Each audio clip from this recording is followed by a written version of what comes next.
Hello friends and welcome back to the Regulation channel. So friends, today I will talk about ZEPHYR GeForce RTX 4070 Sakura Snow Black Mini-ITX graphics card. So friends, the new RTX 40 ITX GPU with new Mini-ITX version with Blackwell architecture, and it comes with updated version of existing models, specifically the white theme Sakura Snow designed for small form factor PC in the RTX 4070.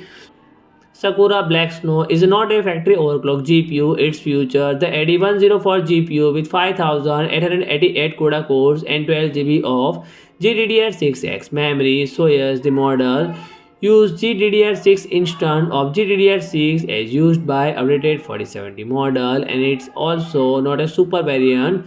This indicates that card is based on 2023 version. So friend, the cards operate at 200 watt and it required a single 8-pin power connector, and it offer boost clock of up to 2475 MHz and measure 172 into 123 into 42 mm, being an ITX card, and it will be available alongside other ZEPHYR RTX 4070, 4060 Ti and 4060 model in white.